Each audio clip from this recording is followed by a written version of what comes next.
સત્સંગ એ સર્વ સુખનું મૂળ છે. સત્સંગ એ સર્વ સુખનું મૂળ છે.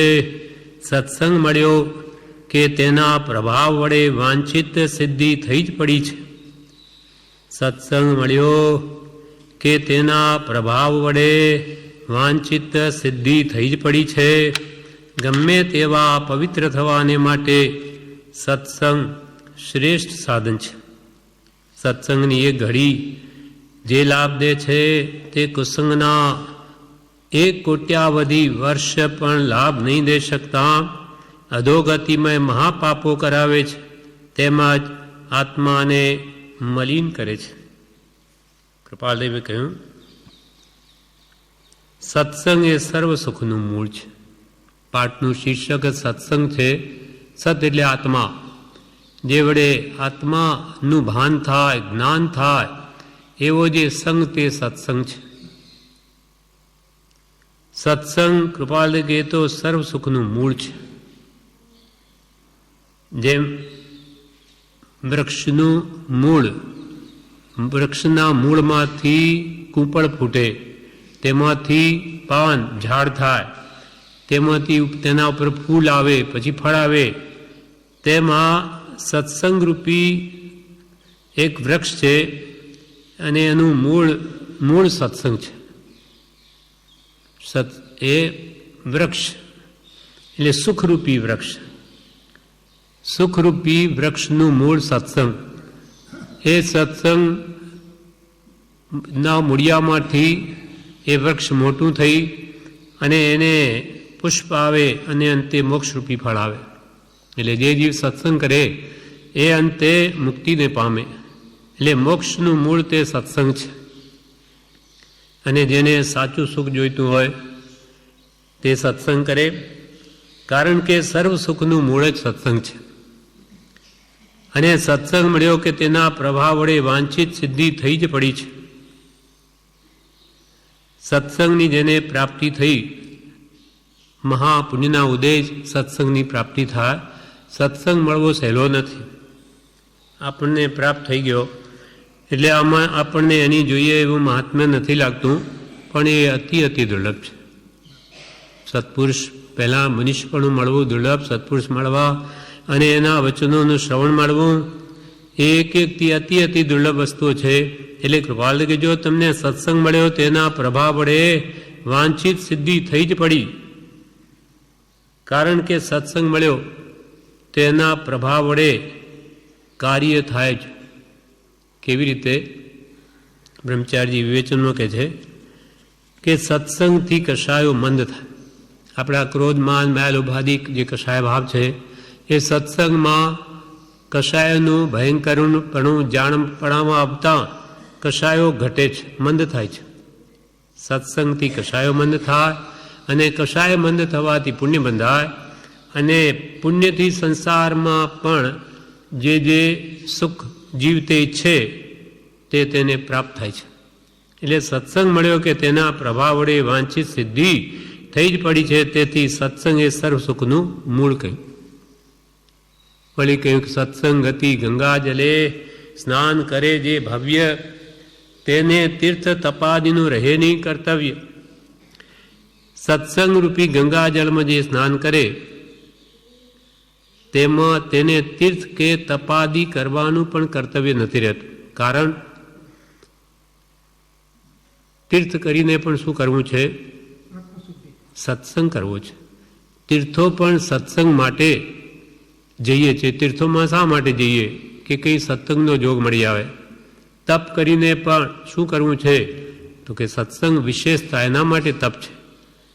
એમ તીર્થ કે તપ પણ જે સત્સંગ માટે છે તેવો સત્સંગ આપણને મળ્યો હોય ને એ જો કરતા હોઈએ તો કે છે એને તીર્થ અને તપ બધું એમાં આવી ગયું. સત્સંગ ગતિ ગંગા જલે, સ્નાન કરે જે ભવ્ય, તેને તીર્થ તપાદીનું રહે નહીં કર્તવ્ય. અર્થાત તપાદી છે તે પણ વિશેષ સત્સંગ કરવા માટે છે. તપ કરીને પણ જો સત્સંગ ન થાય તો એ તપનું કોઈ પ્રયોજન નથી, અર્થ નથી. એટલે મહાપુરુષે કહ્યું ઉપવાસ આદિ કરો પણ વિશેષ સત્સંગ થાય તેના માટે. પણ ઉપવાસ કરીને પછી સૂઈ રહેવાનું થાય, શરીરમાં શક્તિ ન હોય, ભક્તિ સત્સંગ પણ ન થાય તો કે ઉપવાસ કરવા યોગ્ય નથી. એક ટાણું કરો, બ્યાસનું કરો, પણ શક્તિને છુપાવ્યા વગર થતો હોય તો જરૂર કરવો અને એનો સદુપયોગ સત્સંગમાં કરવો.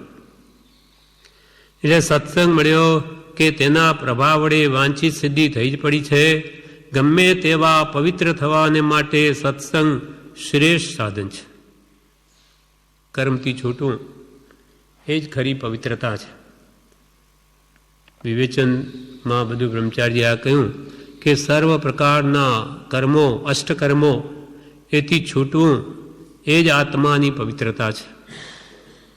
આજે આત્મા આપણું મલિનતાને લઈને, કર્મોને લઈને કર્મથી મુક્ત થાય કે સિદ્ધ પરમાત્મા સદૈવ પવિત્ર જ છે. એટલે ગમે તેવા પવિત્ર થવા માટે, એટલે કે કર્મોથી છૂટવા માટે સત્સંગ એ શ્રેષ્ઠ સાધન છે.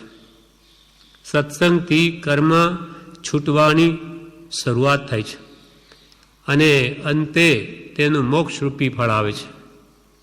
એટલે પરિણામે તે સિદ્ધ થાય છે. ગમે તેવા પવિત્ર થવા માટે સત્સંગ શ્રેષ્ઠ સાધન છે. સત્સંગની એક ઘડી જે લાભ દે છે તે કુસંગના એક કોટ્યાવધિ વર્ષ પણ લાભ નહીં દઈ શકતા અધોગતિમાં મહાપાપો કરાવે છે. સત્સંગની એક ઘડી જે લાભ આપે, સૌભાગભાઈ ઉપરનો પહેલો જ પત્ર, તેમાં કૃપાલદેવે લખ્યું, ક્ષણમપી સજ્જન સંગતિ રેખા ભવતી ભવાર્ણવ તરણે નૌકા. ક્ષણ માત્ર પણ સજ્જન પુરુષોનો સમાગમ તેને ભવ સમુદ્રથી તરવા માટે નૌકા સમાન બની જાય છે. શંકરાચાર્યનું વચન છે તે કૃપાલદેવ કે બરાબર છે. ક્ષણમપી, ક્ષણ માત્ર પણ સજ્જન સંગતિ રેખા, સજ્જન પુરુષોની સંગતિ તે ભવતી ભવાર્ણવ, ભવરૂપી અર્ણવ એટલે સમુદ્રથી તરવા માટે નૌકા સમાન બની જાય છે. તો કૃપાલદેવ કે સત્સંગની એક ઘડી જે લાભ દે, એક ઘડી એટલે 24 મિનિટ. કોઈ મહાપુરુષનો સમાગમ થયો હોય તો જીવન ફરી જાય. કોઈ એવો પુણ્યનો ઉદય થયો હોય તો આટલો સત્સંગ પણ બસ છે. સત્સંગની એ ઘડી જે લાભ દે છે કે એટલે સત્સંગમાં સાચી વાત થાય, પદાર્થનું સત્ય સ્વરૂપ સમજાવાય અને એ જો એની જો એને પકડ થઈ ગઈ તો કામ થઈ ગયું. એટલે સત્સંગની એ ઘડી જે લાભ દે તે કુસંગના એક કોટ્યાવધિ વર્ષ પણ લાભ ન આપે. કુસંગમાં કરોડો વર્ષ રહે તો એ કંઈ લાભ ન મળે. જ્યારે સત્સંગની એક ક્ષણ પણ એને મોક્ષનું કારણ બની શકે અને કુસંગના કરોડો વર્ષો એને લાભ તો ન આપે પણ વિપરીત પ્રવર્તન કરાવી, મિથ્યાત્વઘાડ કરાવી, ચારિત્ર્યથી પણ ભ્રષ્ટ કરી અને અધોગતિમાં મહાપાપો કરાવી દે. અને સત્સંગની એક ઘડી જે લાભ દે છે તે કુસંગના એક કોટ્યાવધિ, કોટ્યા એટલે કરોડ અવધિ, એટલી અવધિ તક, વર્ષો તક પણ લાભ નહીં દઈ શકતા અધોગતિમાં મહાપાપો કરાવે છે. અસત્સંગ અને અસત પ્રસંગથી જીવનું વિચાર બળ પ્રવર્તું નથી અને અસંગ ને અસત પ્રસંગ એ જ કુસંગ છે અને એ આત્માને મલિન જ કરે છે. તે અધોગતિમાં મહાપાપો કરાવે છે તેમજ આત્માને મલિન કરે છે. સત્સંગનો સામાન્ય અર્થ એટલો કે ઉત્તમનો સહવાસ. કૃપાલ કે સત્સંગ શબ્દનો સામાન્ય અર્થ એ છે કે ઉત્તમ પુરુષોનો સંગ કરવો, કે સારી રીતભાતવાળા ઉત્તમ જીવો પાસેથી સારી રીતભાત શીખે, ક્ષમાવાળા પાસેથી ક્ષમા શીખે. પણ અહીં તો આત્માની પ્રાપ્તિ કેમ થાય એવો જે સંગ, તે સત્સંગ વિશે વાત કહેવી છે.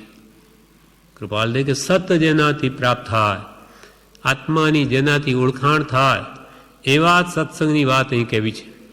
બાકી સામાન્ય અર્થ તો સત્સંગ એટલે ઉત્તમનો સહવાસ. સત્સંગનો સામાન્ય અર્થ એટલો કે ઉત્તમનો સહવાસ. જ્યાં સારી હવા નથી આવતી ત્યાં રોગની વૃદ્ધિ થાય છે. કોઈ આખા ગામનો ઉકરડો હોય, એના પાસે ઘર હોય તો સારી હવા નથી આવતી, તો રોગની વૃદ્ધિ પણ થઈ શકે. એમ જ્યાં સારી હવા નથી આવતી ત્યાં રોગની વૃદ્ધિ થાય છે, તેમ જ્યાં સત્સંગ નથી ત્યાં આત્મરોગ વધે છે. જ્યાં સત એટલે આત્મા સંબંધીની વાત એને જો સાંભળવામાં ન આવે તો એની આત્મભ્રાંતિનો રોગ વધી જાય. અનાદિત્ય રોગ છે જ, આત્મભ્રાંતિ સમા રોગ નહીં, અનાદિકાલનો એ રોગ છે. અને વળી આત્મા સંબંધીનું જ્ઞાન આપવામાં આવે એવો સત્સંગ ન મળે તો એની આત્મભ્રાંતિ જાય નહીં, પણ વિશેષ દ્રઢ થાય. આત્મભ્રાંતિ એટલે શું? તો કે આત્માને દેહ માને અને દેહને આત્મા માને. આ દેહ તે જ હું. દેહને આત્મા માનવો, શરીરને અને આત્માને આ શરીર રૂપ માનવું, આ જ આત્મભ્રાંતિ. આત્માને આત્મા માને, દેહને દેહ માને તો સત્યને સત્ય માન્યું એમ થઈ ગયું, પણ એ વિપરીત માને છે. અને એમાં આ સત્સંગ જ્યાં નથી, સંસારમાં સત્સંગ ત્યાં નથી એટલે કુસંગ છે, ત્યાં આત્માની ભ્રાંતિરૂપ રોગ એનો વૃદ્ધિ પામે છે. એટલે દ્રષ્ટાંત આપ્યું કે જ્યાં સારી હવા નથી આવતી ત્યાં રોગની વૃદ્ધિ થાય છે, તેમ જ્યાં સત્સંગ નથી ત્યાં આત્મરોગ વધે છે. આત્માની ભ્રાંતિ, શંકા કે હું આત્મા છું કે દેહ છું, એ રોગ છે. રોગ કરતાં વિશેષ ખરાબ છે. આ ભ્રાંતિ જ આપણે એને સંસાર વધારે છે.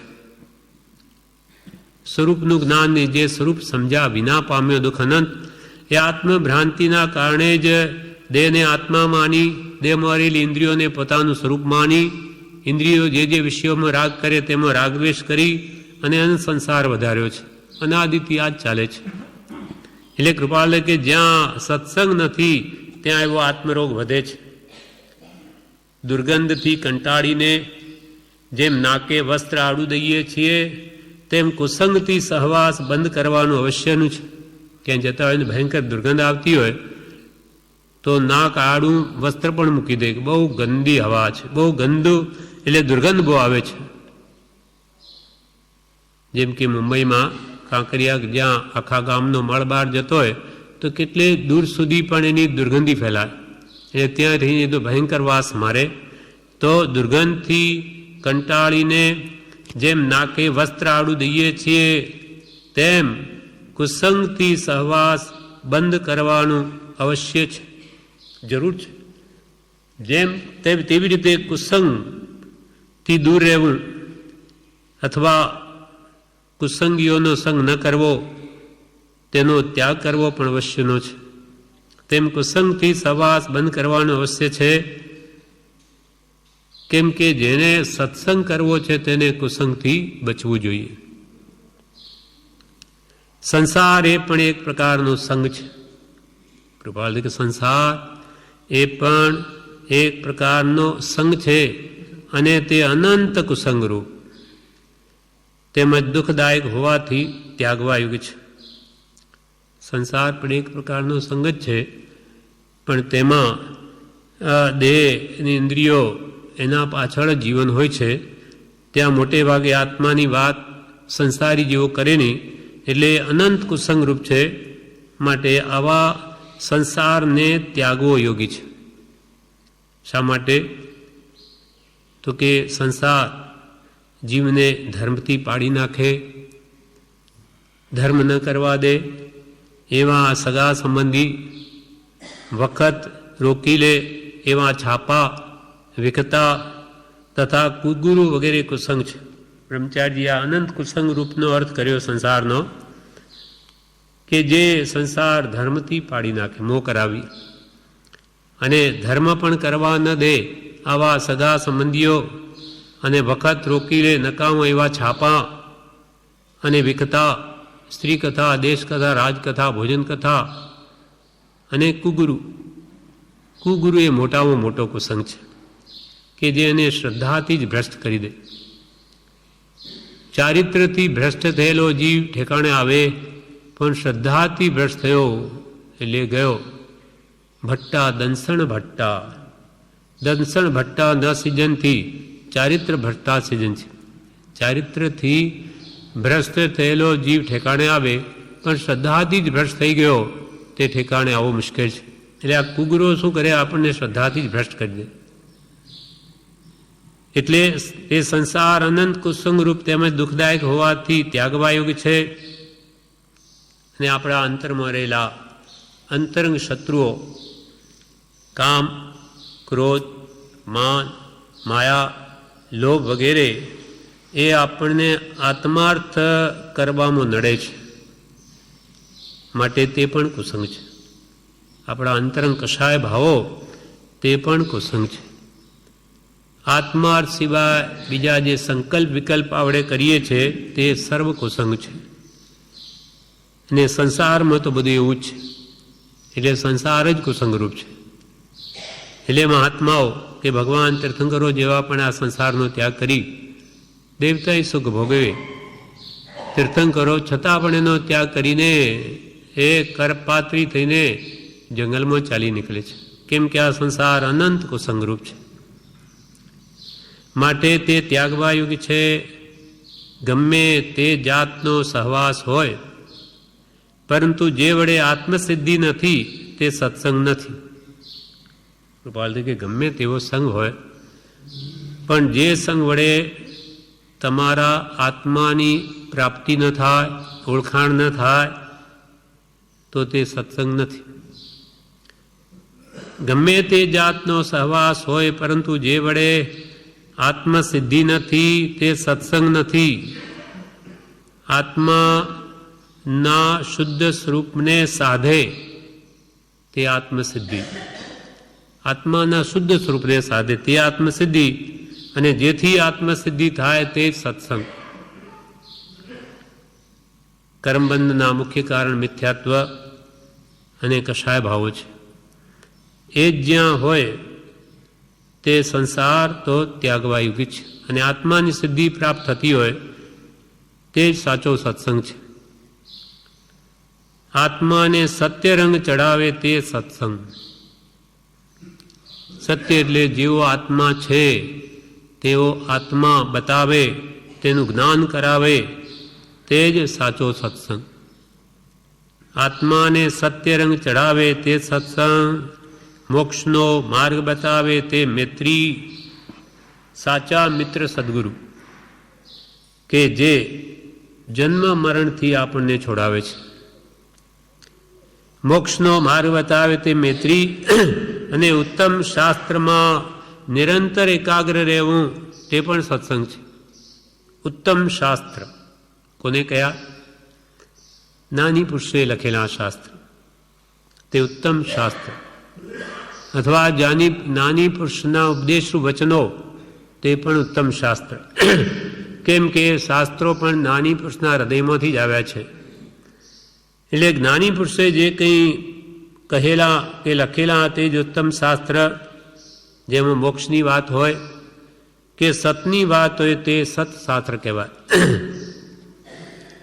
મોક્ષનો માર્ગ બતાવે તે મૈત્રી. ઉત્તમ શાસ્ત્રમાં નિરંતર એકાગ્ર રહેવું, અભિક્ષણ જ્ઞાન ઉપયોગ, હંમેશા શાસ્ત્રોમાં જ લીન રહેવું, એ મહાપુરુષોના વચનો વાંચવા વિચારવામાં જ મગ્ન રહેવું, તે પણ એક પ્રકારનો સત્સંગ જ છે.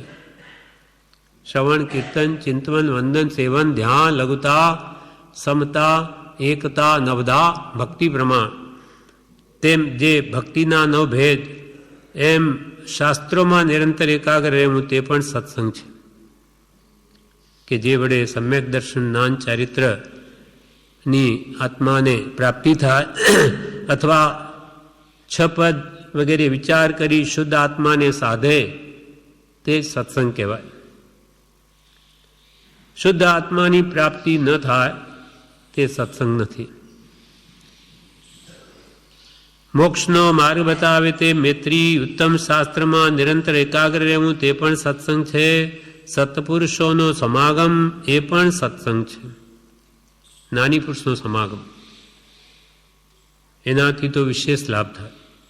બ્રહ્મચારી કહે કે પ્રત્યક્ષ સમાગમ જો જ્ઞાનીનો હોય તો અત્યારે આપણે શું કરવાનું છે તે સમજાય, અને સત્પુરુષનો યોગ હોય પ્રત્યક્ષ તો શાસ્ત્ર પણ તેને વાંચવા યોગ્ય હોય તે જ બતાવે.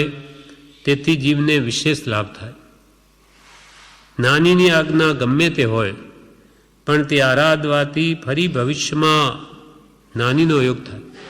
જ્ઞાની પુરુષ જે આપણને કહે તે રીતે આપણે વર્તીએ તો ભવિષ્યમાં ફરી જ્ઞાની પુરુષનો યોગ થાય. આજ્ઞામાં જ્ઞાની પ્રત્યે લક્ષ્ય રહે છે. જ્ઞાનીની આજ્ઞા આરાધે ત્યારે એનો લક્ષ્ય મારા ગુરુએ કહ્યું એમ કરું, મને ખબર નથી.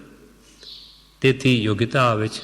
એટલે મા રૂસ મા તુસ કે ઉપશમ વિવેક સંભાર આટલા શબ્દોથી કેવળ જ્ઞાન પામી ગયા.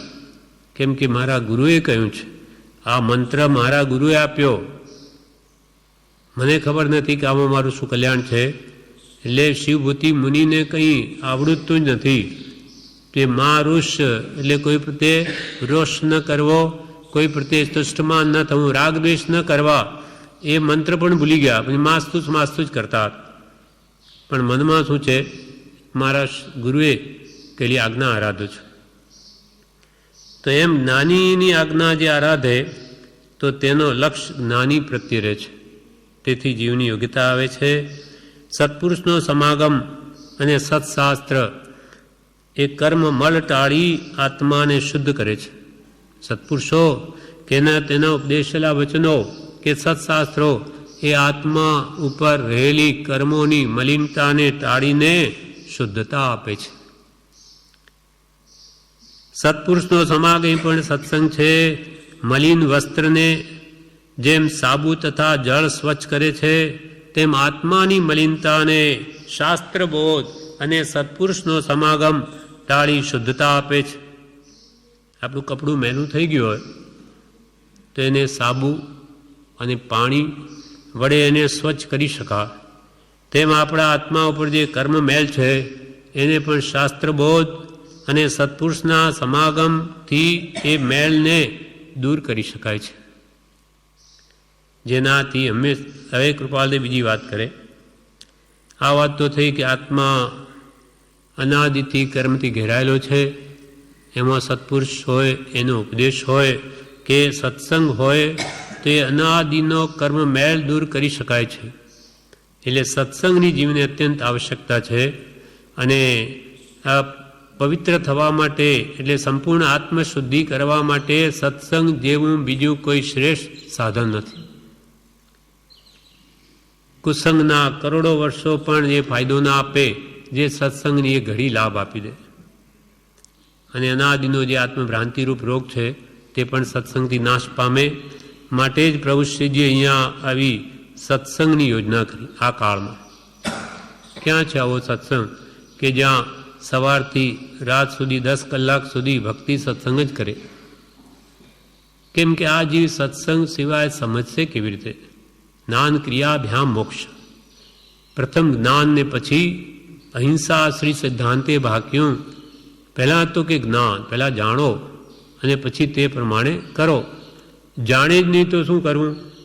માટે સત્સંગનું મહાત્મ્ય કહ્યું કે પહેલાં સત્સંગ કરો. બ્રહ્મચારીજી કહે સૌથી સહેલામાં સહેલો અને પહેલામાં પહેલો કર્તવ્ય શું છે? સત્સંગ. સહેલામાં સહેલું છે. અહીંયા કંઈ ઉપવાસ કરવાના નથી કે ભાઈ નહીં થાય મારાથી.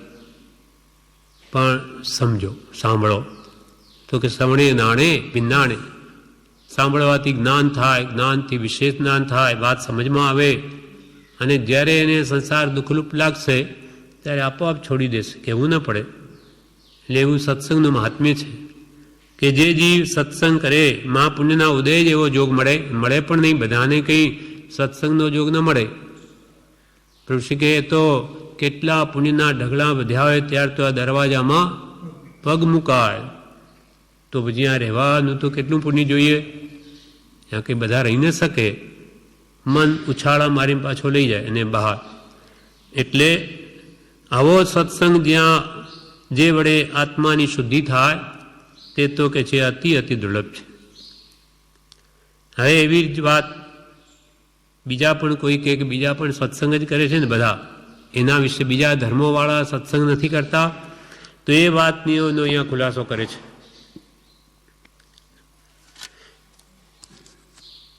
જેનાથી હંમેશનો પરિચય રહી રાગ રંગ ગાન તાન અને સ્વાદિષ્ટ ભોજન સેવાતા હોય તે તમને ગમે તેવો પ્રિય હોય તો પણ નિશ્ચય માનજો કે તે સત્સંગ નથી પણ કુસંગ છે. એટલે ગમે તેવો તમને ભલે પ્રિય હોય, જેમ કે જ્યાં સંગીત હોય, સંગીત વડે ભક્તિ થતી હોય, તબલા હોય, હાર્મોનિયમ હોય, નગાર પેલા જેમની મંજીરા હોય, હા બધું હોય, એમાં આનંદ આવે. એ કે ગમે તેટલો તમને સારો લાગતો હોય, જેનાથી હંમેશનો પરિચય રહી રાગ રંગ ગાન તાન અને સ્વાદિષ્ટ ભોજન સેવાતા હોય તે તમને ગમે તેવો પ્રિય હોય તો પણ નિશ્ચય માનજો કે તે સત્સંગ નથી પણ કુસંગ છે.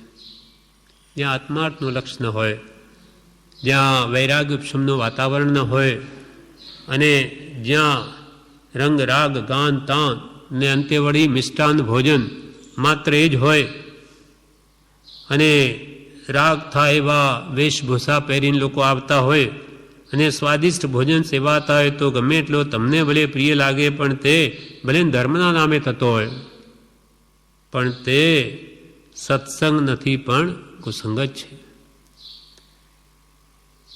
લોકો ભલે સત્સંગ કહેતા હોય પણ આપણા આત્માને જો તેથી કર્મ બંધાતા હોય તે સત્સંગ શાનો?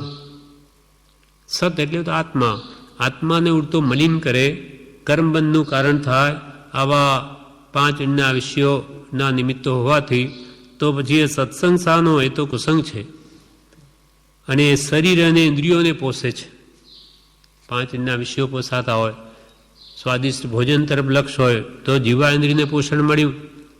સારા કપડાં વગેરે સ્ત્રી પુત્ર પહેરીને આવે એ સ્ત્રી પુરુષો તો નેત્રને રાગનું પોષણ મળ્યું.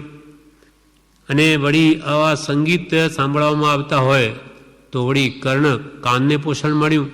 એટલે આ ઇન્દ્રિયોને જ પોષણ મળ્યું, આત્માને નહીં.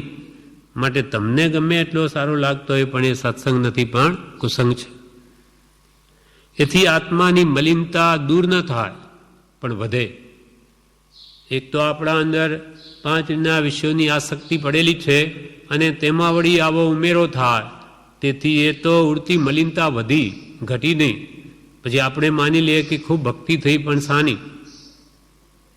તબલાની કે હાર્મોનિયમની? શાની ભક્તિ થઈ? એટલે જીવ ભૂલે છે. આજે આપણા જૈન સંપ્રદાયોમાં પણ આવી જાતની ભક્તિ થઈ ગઈ કે જે મુખ્યત્વે આના તરફ જ લક્ષ્ય છે. પહેલાં એ ગાવનાર શું બોલે છે એ જ ન સંભળાય, એ બીજા સંગીતના અવાજમાં એ શું ભગવાનનું વચન છે, શું કહેવા માંગે એ પણ કંઈ ખબર ન પડે અને મનમાં થાય કે આજે ખૂબ સરસ ભક્તિ થઈ.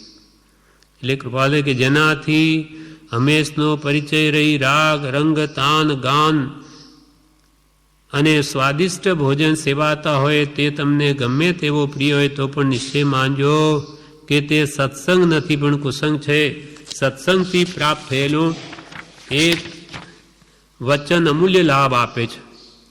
સત્સંગથી પ્રાપ્ત થયેલું એક વચન અમૂલ્ય લાભ આપે. એના પર એક દ્રષ્ટાંત છે. એકવાર નારદજી, વિષ્ણુનું દ્રષ્ટાંત છે, તે ભગવાન વિષ્ણુ પાસે ગયા. પ્રભુશ્રીએ કહેલું આ દ્રષ્ટાંત ઉપદેશામૃતમાં. તે વિષ્ણુ ભગવાનને પૂછ્યું કે સત્સંગનું ફળ શું? તો કે જાઓ ત્યાં કાચીડાનું બચ્ચું જન્મ્યું છે તેને પૂછો. તેને જેને પૂછ્યું કે તરફડીને મરી ગયું. પાછા આવ્યા કે તમે કહો છો એ પૂછ્યું પણ એ તો મરી ગયું બચ્ચું કાચીડાનું.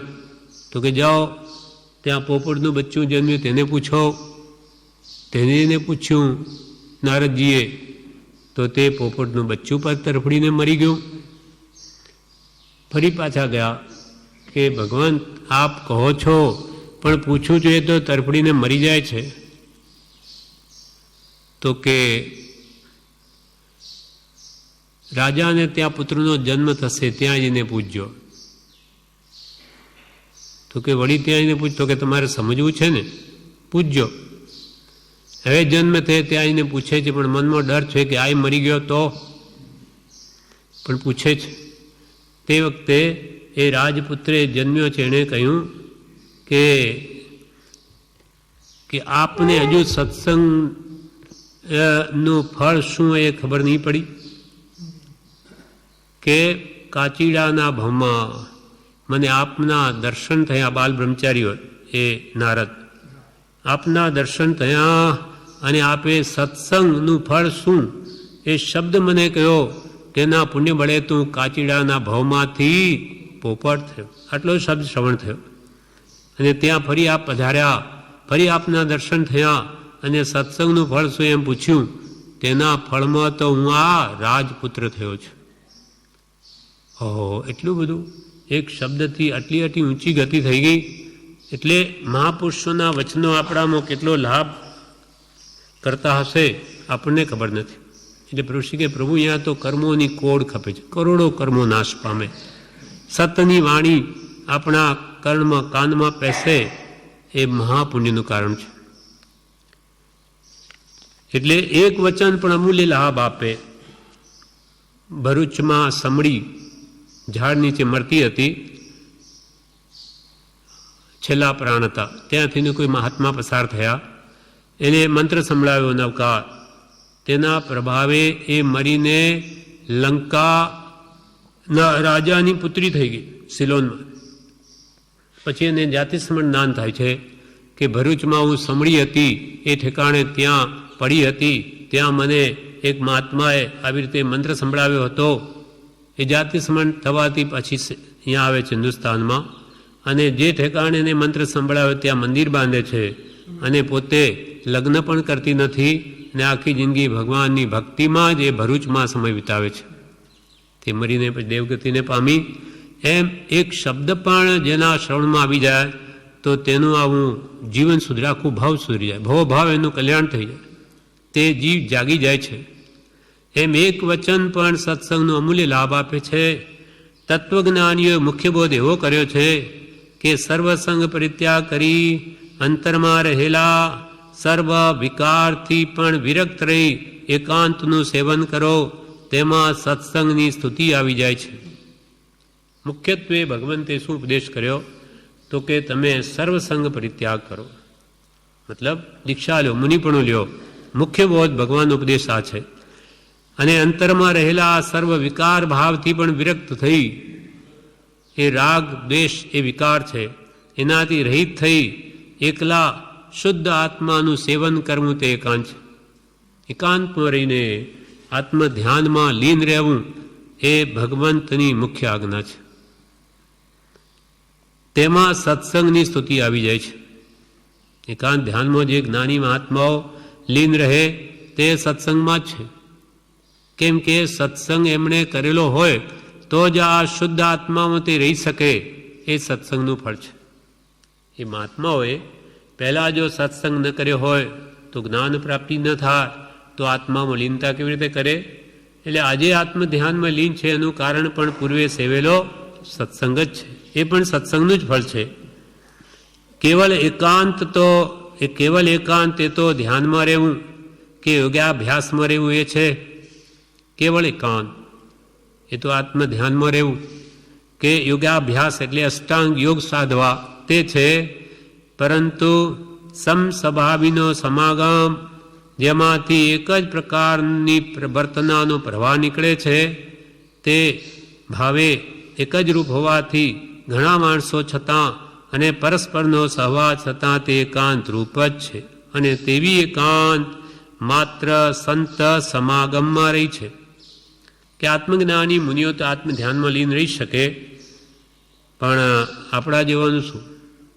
તો કે આપણે સમસ્વભાવીનો સમાગમ કરવો, છૂટવાના ભાવવાળા, આત્માને પ્રાપ્ત જેને કરવો છે એવા ભાવવાળા, તેવા જીવોનો પરસ્પરનો સમાગમ એટલે મુમુક્ષોનો, આત્માર્થીઓનો, તે સમસ્વભાવીનો સમાગમ છે. કે જેમાંથી એક જ પ્રકારની વર્તનાનો પ્રવાહ નીકળે. એટલે વાત ગમે તે થાય પણ લક્ષ્ય બધાનો છૂટવાનો જ હોય. બધા આત્માથી ભેગા થાય, વાત કોઈ પણ કરતા હોય, પણ લક્ષ્ય શું છે બધાનો? કર્મોથી છૂટવું, રાગ દ્વેષ ભાવોથી છૂટવું, કસાયોથી છૂટવું. બધાનો લક્ષ્ય એક હોવાથી એ ભલે ને 5000 હોય કે 25,000 હોય, છતાં પણ એને એકાંત કહી છે. જેમાંથી એક જ પ્રકારની વર્તનાનો પ્રવાહ નીકળે છે, તે ભાવથી એક જ રૂપ હોવાથી ઘણા માણસો છતાં અને પરસ્પરનો સહવાસ છતાં ઘણા માણસો અને એક સાથે રહેલા હોવા છતાં તે એકાંત રૂપ જ છે. અને તે બી એકાંત માત્ર સંત સમાગમમાં રહી છે. સત્પુરુષોનો સમાગમ કે ભક્તિ કરવા જે રહેતા હોય ત્યાં માન, રાગ, દ્વેષ વગેરે ન થાય, અર્થાત ન કરે. જેને છૂટવું છે તે એવા ભાવને ગૌણ કરી દે. જેમ કે આપણે આશ્રમ આવ્યા, ત્યાં રાગ દ્વેષ કેમ ઘટે એ પ્રયત્ન કરીએ, કશાય કેમ ઓછા થાય એમ કરીએ, ઝઘડા ન કરીએ કે રાગ દ્વેષ મોહ વધે તેમ ન કરીએ. આ સત્પુરુષો ઉપદિષ્ટ સમાગમ છે, એને આ નક્કી કરેલો ક્રમ છે. એટલે ભલે ઉપર આજે પ્રત્યક્ષ નથી તો એ કૃપાળુને પ્રત્યક્ષ માની અને આજે એની ભક્તિ સત્સંગ વગેરે કરીએ છીએ. એટલે સત્સંગમાં આવી ઘણી વસ્તુના ખુલાસા થઈ જાય છે. કદાપી કોઈ એમ વિચારશે, હવે એમાં શું કહ્યું કે મુનિઓ આત્મધ્યાનમાં રહે તો સર્વથી શ્રેષ્ઠ છે જ કરવા કહ્યું, પણ ન રહી શકે તો પછી ગ્રસ્તો, આત્માર્થીઓ, મુમુક્ષો બધા સાથે મળીને તમે કૃપાલના વચનો વાંચો, વિચારો, તે પણ સત્સંગ જ છે. પ્રભુશ્રી કહે સમસ્વભાવી, બધાની એક જ ધારા, આત્માર્થ પ્રાપ્ત કરવા વાળા જીવો બધા સાથે રહે, ભલે ને ગમે એટલા હોય, પણ એમનો લક્ષ્ય માત્ર બધાનો છૂટવાનો હોવાથી તેને પણ સત્સંગ જ કહ્યો છે. હવે એના પરથી બીજી વાત કૃપાલદેવ કહે, કદાપી કોઈ એમ વિચારશે કે વિષયી મંડળ મળે છે ત્યાં સંભાવ હોવાથી એકાંત કાન કેવી. વિષયી મંડળ ક્લબો વગેરેમાં ક્લબ બનાવ્યા છે. શા માટે?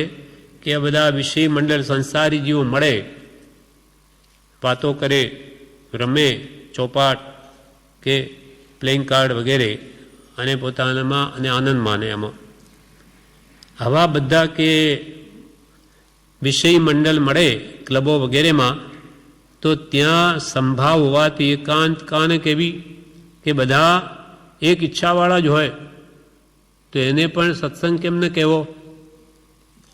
બધા ત્યાં રમવા માટે જ આવ્યા, તેને સત્સંગ કેમ ન કહેવો? તેનું સમાધાન તત્કાલ છે કે તેઓ એક સ્વભાવી હોતા નથી. 5 ઇંદ્રિયના વિષયો ભોગવા વાળાના ઈચ્છાવાળા તે જીવોના અભિપ્રાય એક સરખા હોતા નથી. વિષય મંડળ ઉપરથી સારું દેખાડે, પણ અંદરથી મોક્ષનો એટલે કર્મબંધનથી છૂટવાનો ભાવ નહીં હોવાથી તેનો લક્ષ્ય શું હોય?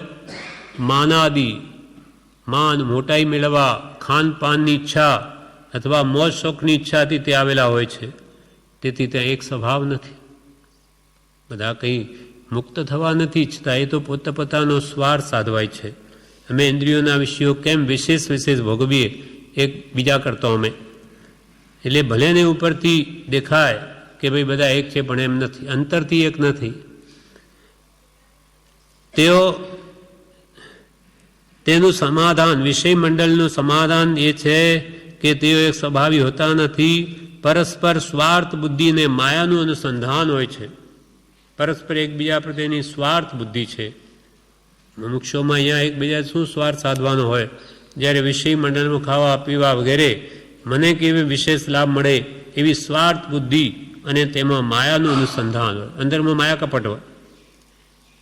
અને જ્યાં એ બે કારણથી સમાગમ છે તે એક સ્વભાવી કે નિર્દોષ હોતા નથી. જ્યાં માયા છે, જ્યાં સ્વાર્થની વૃત્તિ છે, ત્યાં એક સ્વભાવતા નથી. તે એક સ્વભાવી કે નિર્દોષ હોતા નથી. નિર્દોષ અને સમસ્વભાવી સમાગમ તો પરસ્પરથી શાંત મુનીશ્વરોનો છે.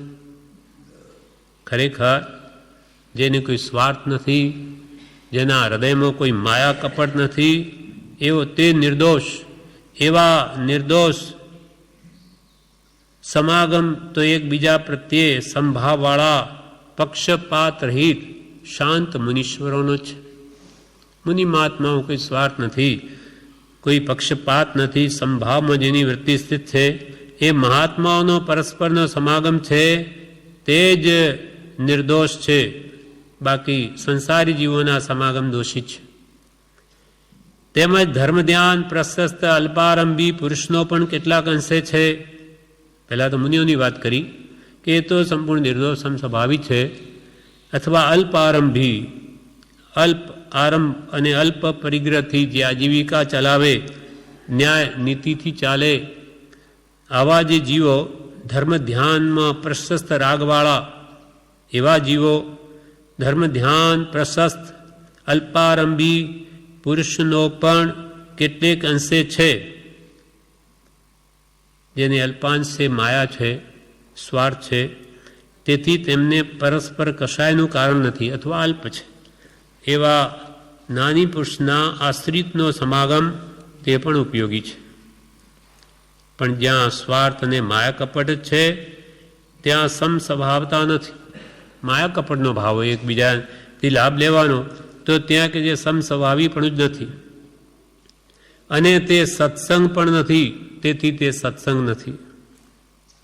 સત્સંગ હવે બીજો વિષય.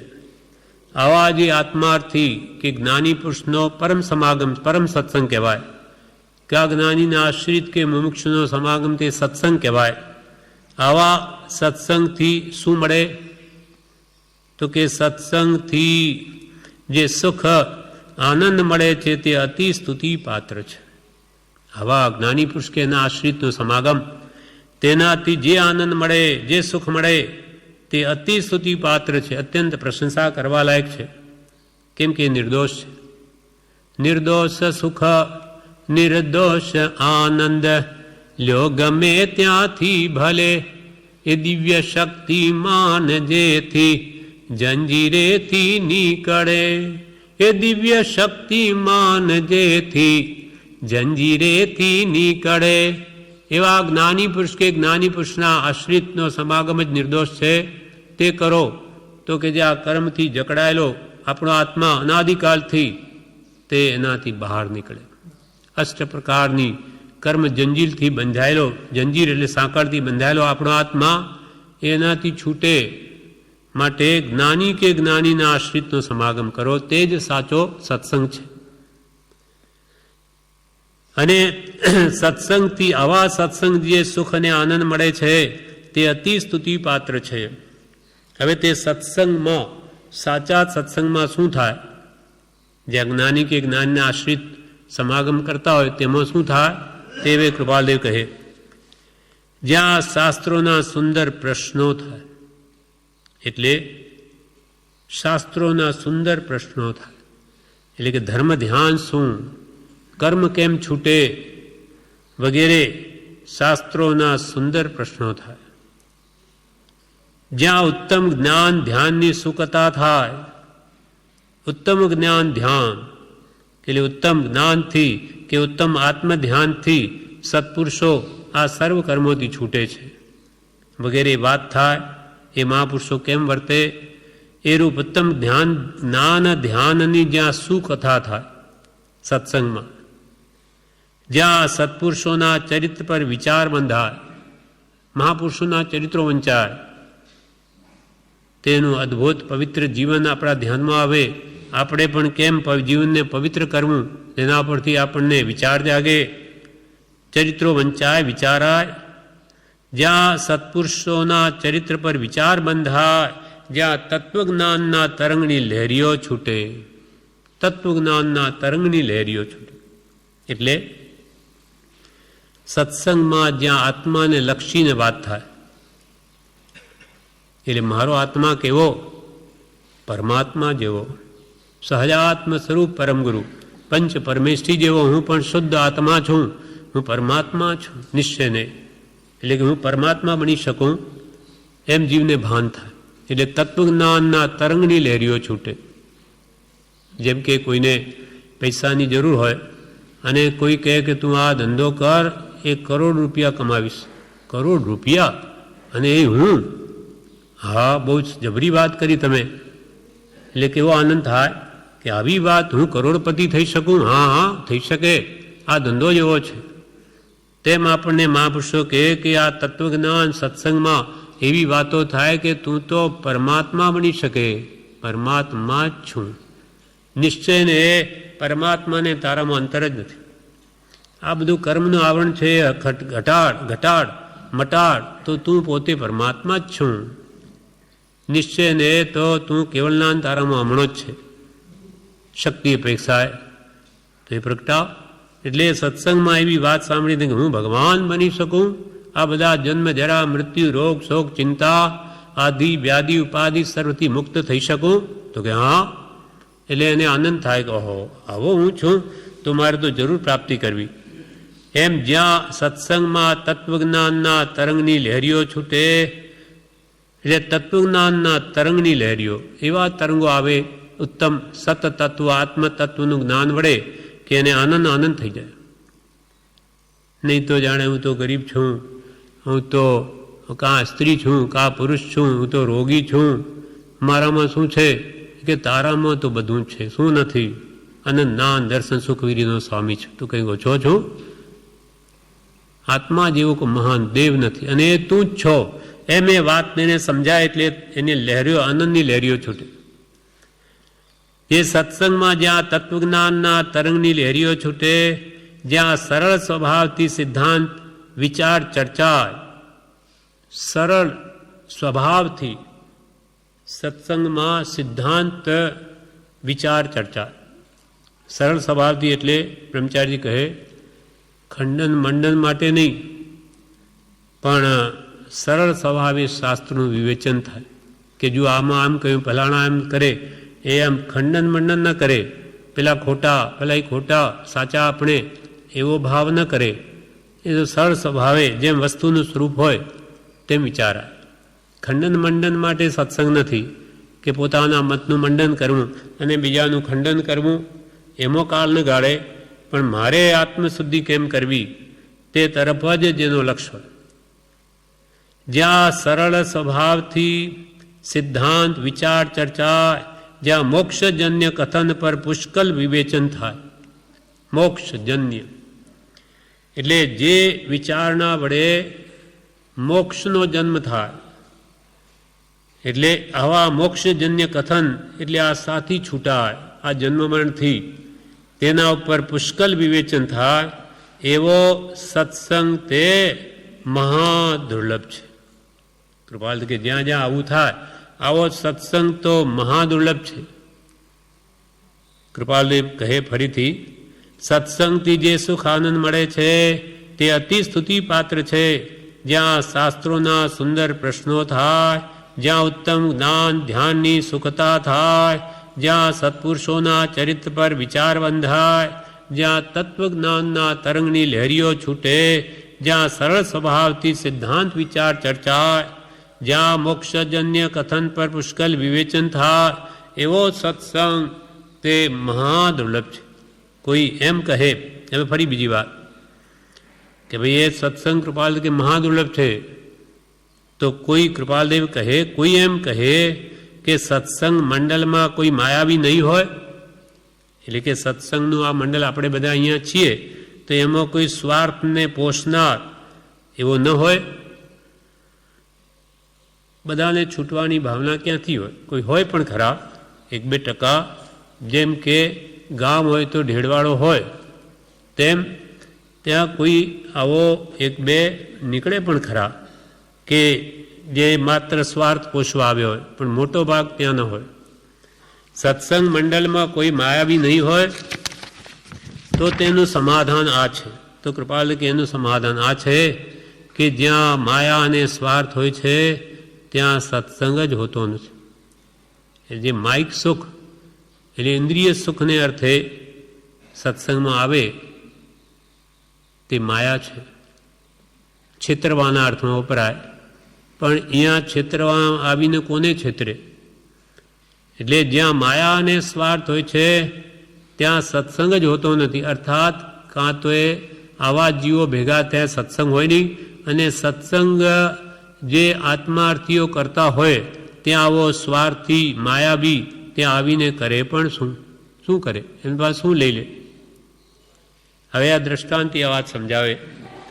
રાજહંસની સભાના કાગ, રાજહંસની સભાનો કાગ, કાગ એટલે કાગડો.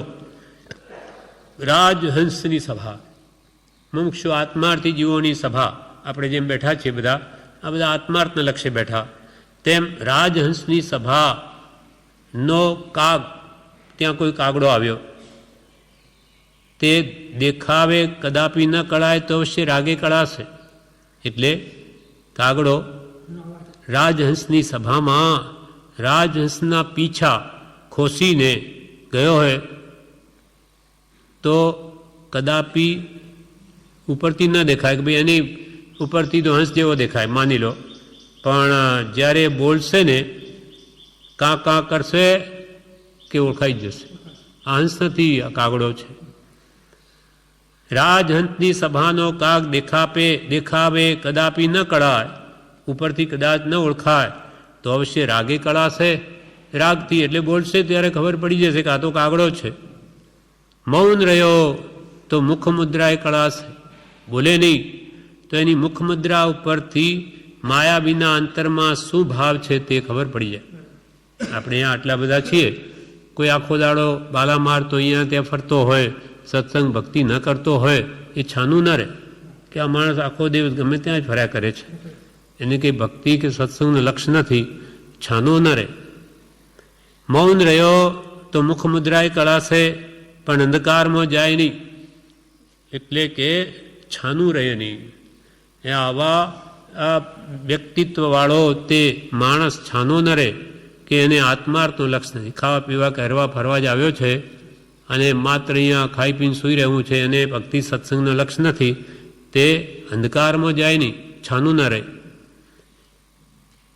તેમજ માયાવીઓ સત્સંગમાં સ્વાર્થે જઈને પણ શું કરે? આવા જેને કે ઇન્દ્રિયોના સુખો કે છેતરવાનો ભાવ હોય ત્યાં આવીને કરે શું? કોને છેતરે? કે અહીંયા આવીને શું એ ઇન્દ્રિયોના સુખ ભોગવી લે? અહીંયા શું સિનેમા નાટક છે કે ખાવા પીવાની હોટલો છે કે જાત જાતનું એને મળે તે ત્યાં જઈને કરે પણ શું? તેમજ માયાવીઓ સત્સંગમાં સ્વાર્થે જઈને શું કરે? ત્યાં પેટ ભર્યાની વાત તો હોય નહીં, ખાવા પીવા વગેરેની. આપણે એમ સમજવું પેટ ભરવા તો મોક્ષ માટે રસોડું છે, પણ અહીંયા આશય એ સમજવો કે 5 ઇન્દ્રિયોને પોષવાનું, એવી એની કોઈ ત્યાં વાત હોય નહીં, તો સાધન હોય નહીં. એટલે 2 ઘડી ત્યાં જઈ તે વિશ્રાંતિ લેતો હોય તો ભલે, કે જેથી રંગ લાગે. ભલે ને આવો સંસારી વૃત્તિવાળો જીવ પણ અહીંયા આવે અને 2 ઘડી અહીંયા આવીને રહે, વિશ્રાંતિ લે તો ભલે, કે સત્સંગની વાત સાંભળતા કદાચ સત્સંગનો રંગ લાગી જાય. તેથી તેને એટલે વાત અહીંયા કંઈ ખાવા પીવા હરવા ફરવાની હોય નહીં, તેથી તેને રસ ન પડે. સત્સંગમાં ઘણા ખરા આત્માર્થી હોય, તેથી એકાદ માયાવી તો જુદો જ પડી જાય, એને કોઈ એની વૃત્તિવાદા બીજા મળે નહીં, એની વૃત્તિઓ પોસાય નહીં, તેથી ફરી સત્સંગમાં તે આવે જ નહીં. એટલે ભલે ને એવો કોઈ વાર આવી ગયો હોય તો 2 ઘડી વાત સાંભળે તો ભલે, કે કદાચ સત્સંગનો રંગ લાગે, અને રંગ લાગે નહીં તો બીજી વાર તેનું આગમન હોય નહીં, એને ન ગમે તો બીજી વાર આવે જ નહીં. જેમ પૃથ્વી પર તરાય નહીં તેમ સત્સંગથી બુડાય નહીં. આ પૃથ્વી પર કોઈ તરી ન શકે, પાણીમાં જ તરાય, તેવી રીતે આ સત્સંગથી કોઈ બુડે નહીં, કોઈ પાપ ન થાય. એ આવીને કે 2 ઘડી કોઈ સાંભળી લે તો એથી પાપ બાંધીને જાય એમ ન બને. એટલે કોઈ ભળે ને જેને ધર્મની પડીને હોય ને આવે, સાંભળે, ભાવ થઈ જાય, ઠીક, અને આ બહુ સારું છે, બહુ જ કરવા જેવું છે, એટલો ભાવ કરીને જાય ને તોય પુણ્ય બાંધે. તોય ભવિષ્યમાં કંઈ આવા ભાવોનો ઉદય આવે ત્યારે એને આવો જોગ આવી જાય, ગમી જાય. 2 ચોર હતા, આગલા ભાવમાં તે છુપવા માટે કે ભાઈ પકડી લેશે એટલે એક જણ ગુફામાં ભરાઈ ગયો. ગુફામાં જેવો બેઠો કે ત્યાં મુનિ મહાત્મા ધ્યાનમાં બેઠા હતા. પહેલાં જતા તો ખ્યાલ ના આવ્યો, પણ ધીમે ધીમે અંધારામાં પછી આપણને દેખાવા લાગે કે હા અહીંયા કોઈક છે. જોયું તો હા કેવા શાંત મહાત્મા બેઠા. બીજા ભાવમાં શું થયું, ત્યાંથી તો મરી ગયા. પછી બીજા ભાવમાં બે ચોરોને મનુષ્ય થયા. ત્યાં કોઈ બીજા મહાત્માનો યોગ થયો. તે જેણે પૂર્વ ભાવમાં ગુફામાં એ મહાત્માને જોયા હતા અને એવો ભાવ કર્યો હતો કે હા કેવા અદ્ભુત મહાત્મા છે, તેને ગુરુની આજ્ઞા ઉઠાવવાનો ભાવ થયો કે આપ કહો છો બહુ સત્ય છે, એવું મારે કરવું છે. કેમ એમ થયું, આગલા ભાવમાં એણે આટલી જ ભાવના કરેલી કે આ મહાત્મા છે અને બીજાને એવો ભાવ ન ઉપજ્યો, એને એવું નિમિત્ત જ ન મળ્યું. એટલે આવા કોઈ નિમિત્તમાં આવીને કોઈ સારા ભાવ કરી જાય તો એ ભવિષ્યમાં લાભ પામી શકે. માટે કોઈ આવીને વિશ્રાંતિ લેતો હોય તો ભલે, કે જેથી રંગ લાગે, અને રંગ લાગે નહીં તો બીજી વાર તેનું આગમન હોય નહીં. જેમ પૃથ્વી પર તરાય નહીં તેમ સત્સંગથી બુડાય નહીં. આવી સત્સંગમાં ચમત્કૃતિ છે, સત્સંગમાં આવી ચમત્કૃતિ છે. એટલે કે સત્સંગમાં ખુલ્લી હવાની જેમ આત્માને પોષણ મળે છે, હિત થાય છે. માટે આત્માનું હિત કરવું હોય તો સત્સંગ એ સર્વથી શ્રેષ્ઠ ઉપાય છે. જેમ પૃથ્વી પર તરાય નહીં તેમ સત્સંગથી બુડાય નહીં. આવી સત્સંગમાં ચમત્કૃતિ છે. નિરંતર એવા નિર્દોષ સમાગમમાં માયા લઈને આવે પણ કોણ, કોઈ જ દુર્ભાગી, અને તે પણ અસંભવિત છે. સત્સંગ એ આત્માનું પરમ હિતેશી ઔષધ છે. રોજે અહીંયા માયાવી જીવો આવીને કરે શું, નિરંતર એવા નિર્દોષ સમાગમમાં માયા લઈને આવે પણ કોણ, કોઈ જ દુર્ભાગી, અને તે પણ અસંભવિત છે. મોટાભાગે તો એ નહીં આવી શકે. જેમ પ્રભુ શ્રી કે ઘણા પુણ્યના ઢગલા વધ્યા ત્યારે તો દરવાજામાં પગ મુકાય, એટલે ગમે તેવો માણસ તો આવી નહીં શકે, અને તે પણ અસંભવિત છે. અને સત્સંગ એ આત્માનો પરમ હિતેશી ઔષધ છે.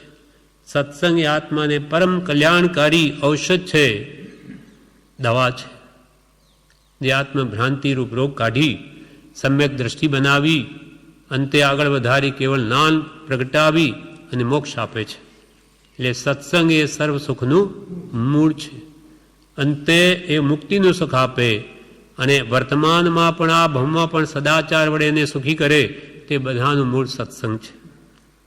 આ પ્રમાણે આ સત્સંગનો પાઠ, શિક્ષા પાઠ 24મો પૂરો થયો. વિશેષ આપણે આવતીકાલ.